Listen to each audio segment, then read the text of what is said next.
Hello YouTube, I'm Connor, and today we are going to take a look back at the iPhone 5S. This phone originally came out in 2013, and it was Apple's top-of-the-line iPhone at the time. Looking at the box, there is a picture of the phone on the top. Also, along the sides, there are iPhone 5S and Apple logos which are color matched to the color you chose. Finally, on the bottom of the box, you have information such as storage size, color, and model numbers. Taking a look inside, the first thing we see is the actual device. Setting that aside, we have a plastic tray that when lifted would have the user start guides, but unfortunately I do not have those as this device was from eBay. But under those user guides there would also be accessories such as the charging cable, charging brick, and the ear pods. Taking a look at the device itself, the phone has a 4-inch LED display with a resolution of 1136 by 640, good for a PPI of 326. The back-facing camera has 8 megapixels, and to the right of it there is a True Tone dual LED flash. This camera can take video at 1080p 30 fps, and it can take slow-mo video at 120 fps. The front-facing camera has 1.2 megapixels and it can take video at 720p. The processor inside this phone is the Apple A7 64-bit chip with the M7 Motion coprocessor. This processor is clocked at 1.4 GHz and has 2 cores. The phone is also paired with 1 GB of RAM. The storage configurations available for this phone include 16 GB, 32 GB, and 64 GB. The battery inside this phone is a 1570 milliamp hour battery. The phone is also equipped with a headphone jack and a lightning port. The latest operating system this phone can run is the current version of iOS 11. The phone is an aluminum build with glass. It has straight edges along the side and it's pretty small overall, so the phone has a nice grip to it. The phone had 3 color options for it: silver, space gray, and gold. Taking a look at the technical side of the phone, it scores a 1280 single-core score and a 2202 multi-core score in Geekbench 4.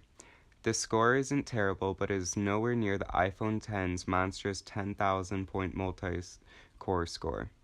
It also scores a 58,742 in Antutu.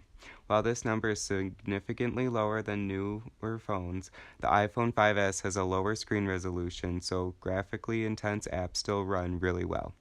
Network-wise, this phone scored a 44 megabyte per second download speed and a 12 megabyte per second upload speed.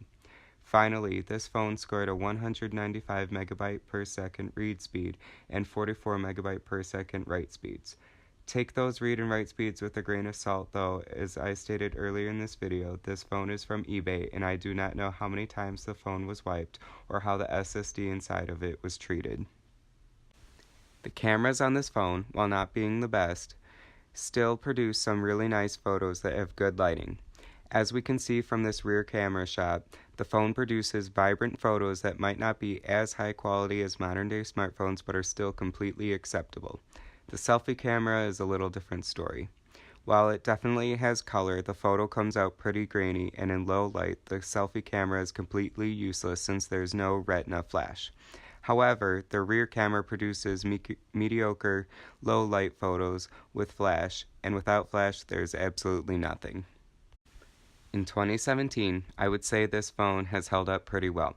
It runs the latest version of iOS, so it can still run the latest versions of YouTube, Minecraft, iMovie, and Snapchat. Also, it runs those apps really well considering the device is 4 years old. iOS 11 also runs really well on this phone.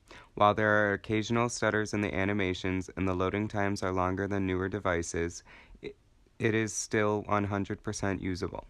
I also believe the design of the phone has held up really well. Even though it doesn't have a bezel-less display like the new iPhone X or the new Galaxy phones, it still feels really premium in the hand. Feature-wise, this phone actually has most of the features newer iPhones have, considering this was the phone that introduced them. It has Touch ID, it has True Tone Flash, it has slow-mo video, it has burst mode, and it has a 64-bit processor.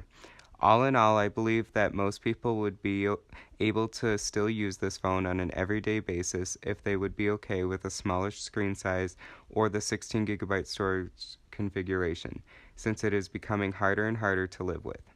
On eBay, this phone only cost me $80, and it came looking like a brand new iPhone. Since it can still run the latest iOS with the latest versions of every app working perfectly, and the good enough cameras the phone is equipped with, the overall experience made the $80 I spent on this iPhone 5S totally worth it for anyone who is looking for a cheap, premium smartphone. Thanks for watching my old hardware video on the iPhone 5S. If you enjoyed the video, please leave a like down below.